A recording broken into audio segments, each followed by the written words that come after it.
if we want a market, any kind of market to go mainstream, obviously what you need to do is you have to think to the average user base. When we drive a car, we just know that we have to turn on the engine and drive. We don't know all the complexity behind. With crypto, it's sort of the same thing. I think they just coexist and they will keep coexisting. There will be the hardcore, let's say the crypto native guys in the background still working and developing on the technology and using crypto for its native use. And then we will have, and we already have, the more TradFi side of things where crypto are perceived more like an asset. But I don't think these things conflict and don't necessarily kill one another. What made Cardano the right choice for these enhanced yield products compared with networks like Ethereum or Solana? At this point, I would say. Hello, I'm Dr. Lorena Nessi from CCN, and today I'm joined by Matteo Greco, Senior Associate at Fineqia. Today we're talking about how crypto exchange traded products, or ETPs, are opening new doors for institutional investors who want exposure to digital assets and related complexities. Along the way, we'll touch on some of the key challenges shaping the sector, including DeFi risks, real-world asset tokenization, and the role of regulation. What role might it play in the next stage of growth? Hello, Matteo. Welcome to CCN.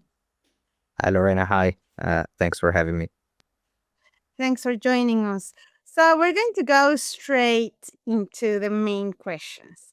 We have crypto exchange traded products as very important assets, becoming one of the main way traditional investors are actually accessing digital assets without actually holding crypto directly. So do crypto ETPs risk turning blockchain into just another speculative asset class instead of encouraging real adoption of the technology as it was probably idealized at the very beginning? I think that's a trade-off that is needed at the end of the day, because if we want a market, any kind of market to go mainstream, obviously what you need to do is you have to think to the average user base.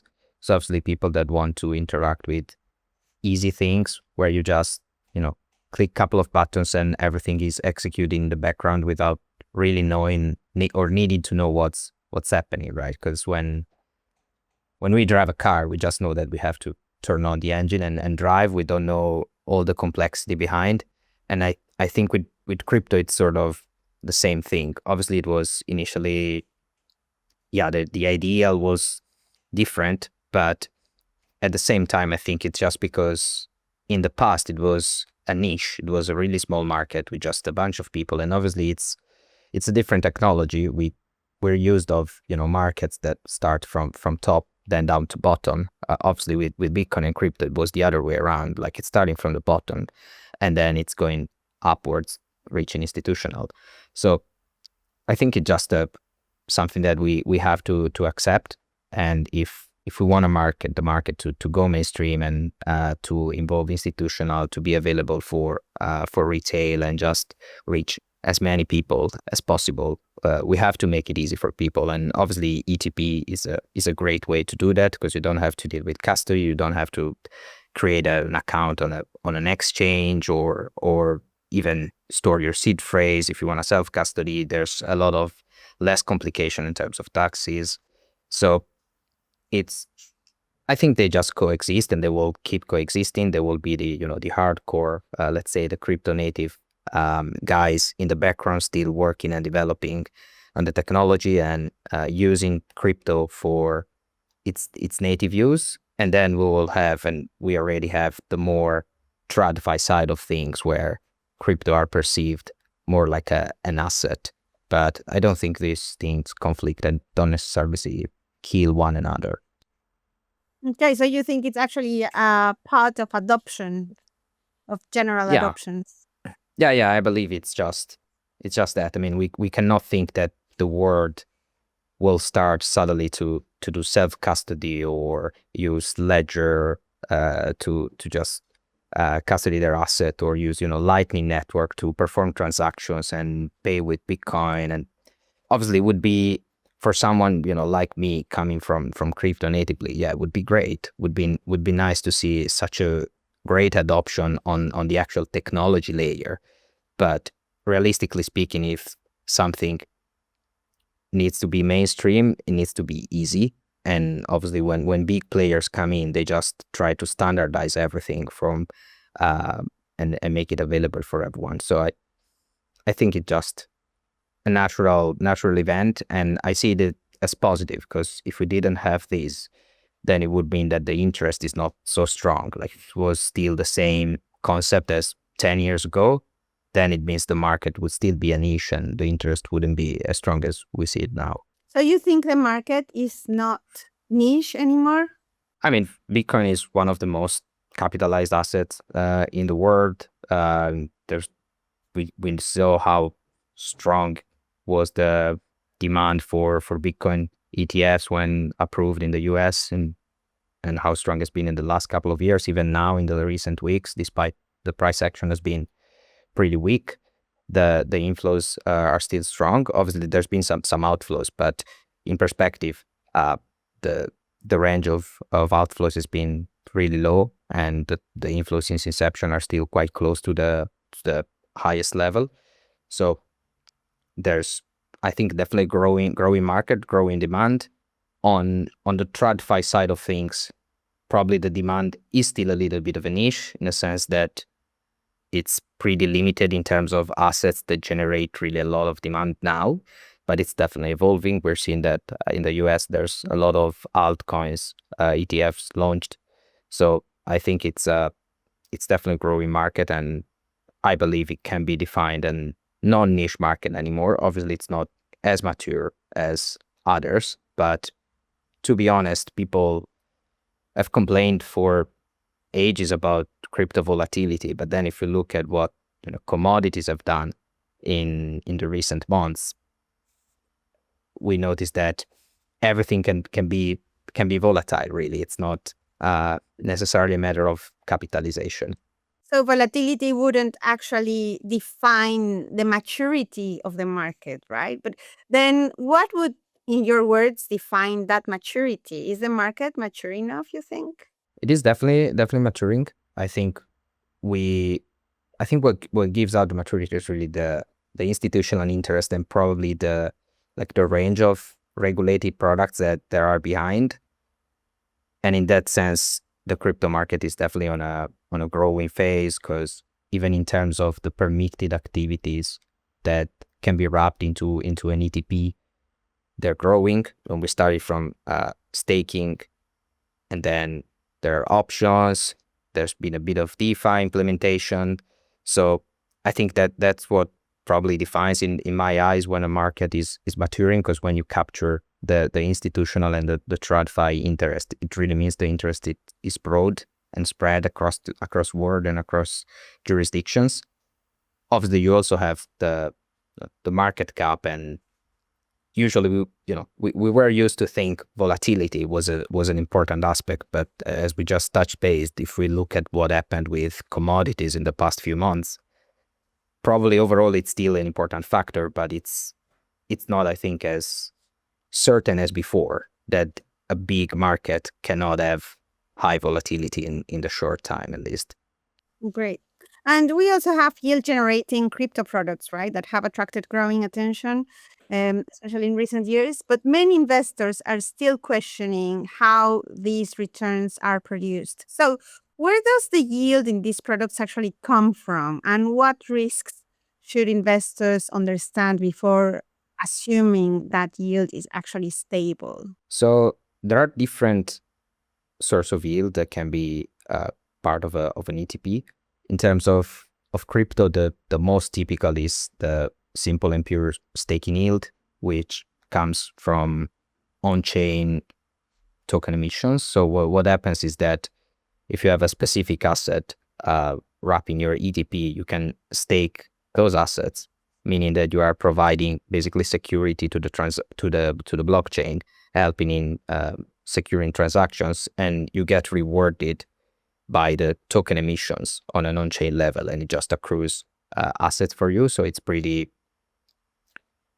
risk-free in that sense. Like obviously there's the price token risk, but in terms of where the yield is coming from, it's literally new assets that are token that are generated, like like money printing, if you want to see it in a more central bank's point of view.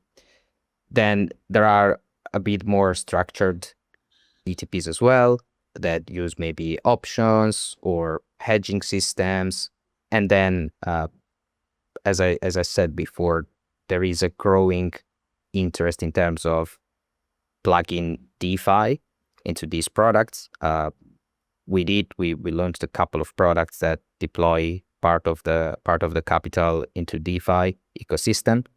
So obviously there's always risks associated with products, but mainly it's the price risk, really, because anything else, it's at this point, I would say, pretty much secure from an ETP point of view. Like when an ETP is deploying assets, there's always so much scrutiny and so much security underneath that the real DeFi risks and the crypto risks are definitely reduced. They never can go to zero, but nothing can go to zero. But I don't think I've ever heard of an ETP suffering losses for whatever reason.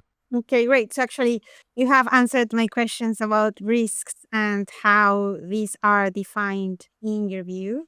So we're going to go back at this debate about DeFi and how critics say that institutional products built on DeFi go actually against the decentralization ethos of blockchain, right? At the same time, traditional finance and DeFi appear to be moving closer together. So what do you see in your view as the main debate or the current situation in that regard?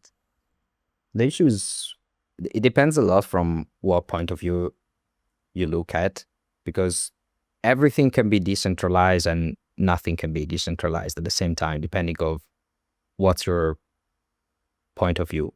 Because let's just give an example. Like Bitcoin, in my opinion, is definitely the most decentralized asset for obvious reasons. There's not a foundation. It's an open source project.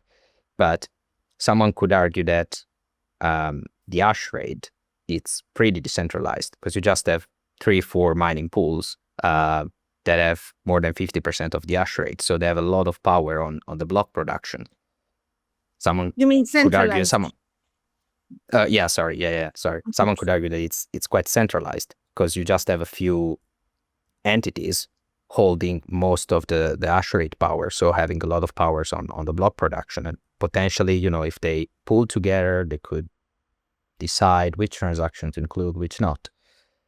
So anyone has a different angle. And I believe in general, nothing can be 100% decentralized from all point of view.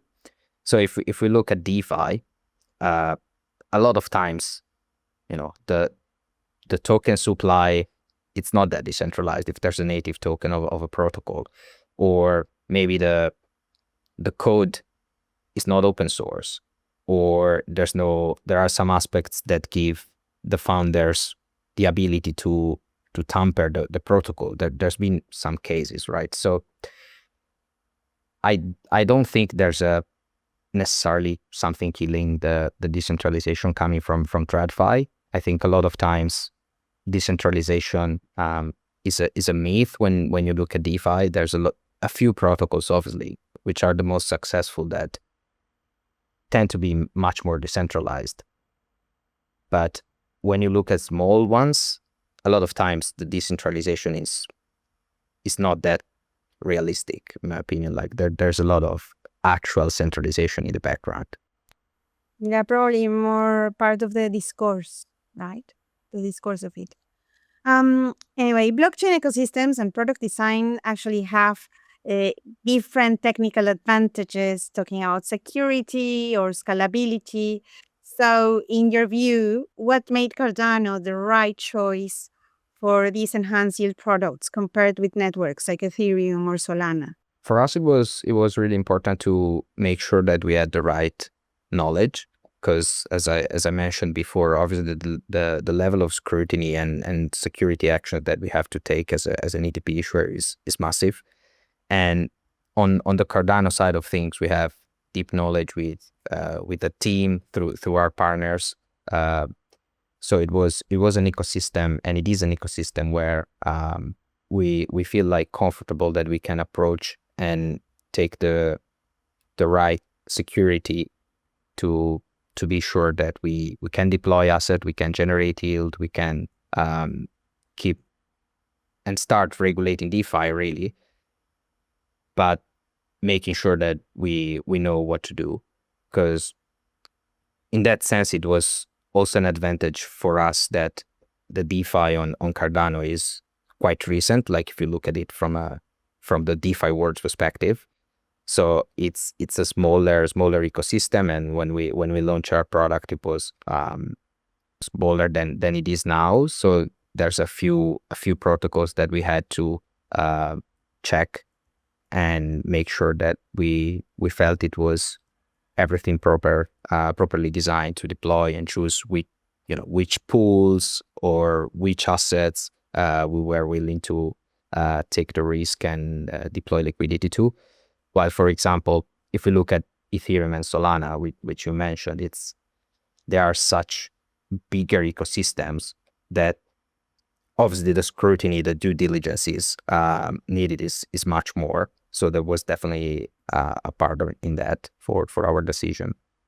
Aside from obviously, Cardano still being a top 10 asset for a long time. So still one of the main assets you might find in the crypto space. Great. Well, going into tokenization of real-world assets, which is often described as one of blockchain's most promising, interesting use cases, what are the main technical or regulatory barriers that still prevent this sector from scaling? So the sector, on one side, I think the sector is definitely scaling. We're seeing, now Xdocs is it's a pretty famous protocol that is allowing to trade equities on chain, and with Kraken we've seen them listing many US equities as well on their exchange. So there is a process moving. T-bills obviously have been the main driver initially. There is a lot of regulatory constraints for sure. I think what's the main, not blocker, but the main issue for scaling at the moment is that a lot of times the tokenization process itself happens on chain, yes, but there still need to go off chain for all the regulatory bit. So that creates some extra steps that obviously make the process much less smoother than it should be, and then it's supposed to be on an on-chain level. And that, in my opinion, is still the step to take to make sure that then tokenization scales up. It's gonna happen. Like, I have no doubt it's something that's gonna happen. Like, tokenization is definitely growing from all point of view. Also in terms of stable coin being used as a settlement layer. So it's definitely a market that is increasing quite rapidly. But I think the big step will be when that off-chain side of things become slimmer, and there's a way to reduce as much as possible the off-chain process, then the tokenization assets will definitely take over. Great. And let's think about the future. In 5 years, what do you think would success for crypto ETPs look like? Let me think. Interesting question. I believe so. There is different angles depending on the jurisdictions for sure. Because in Europe, crypto ETPs have been available for about 10 years now. Obviously, in the US and other jurisdictions, it's much fresher, or in some jurisdictions, they're not even available. So for sure, I think I would like to see, in general, regulated products wrapping crypto asset to be available worldwide, which is not the case yet. We're getting closer, but it's not. It's pretty much Europe and US at the moment, and Canada. Would be definitely nice to see a broader expansion in the other markets. And then one other point I think will be DeFi and tokenized asset integration. If I look now and I think about 2030, 2031, I definitely would expect that to be a big market that increases, because if I think backwards, everything obviously started with spot ETPs. Then staking was approved pretty soon in Europe, and then we had the US now catching up with spot and staking. And in Europe we launched a couple of products, as I said, that wrapped DeFi into this regulated product, but we're still an outlier. And I think that interest will grow over time. And in 5 years, I would expect DeFi and tokenized assets in general to be more widely available through crypto ETP. Okay, well, we'll see. Thank you, Matteo. Thanks for joining us today. Is there anything else that you think we should add to the interview? Anything else that we haven't touched upon? No, I think because the issue is, as Fineqia is publicly listed, I cannot talk about like market prediction. So like otherwise I would have said we didn't touch maybe the like market situation and what's the future trend, but that's not something that I am really allowed to say. So I think overall, it was a pretty deep interview. Okay, thank you. Okay. See you later. Thank you. Bye-bye. Bye bye.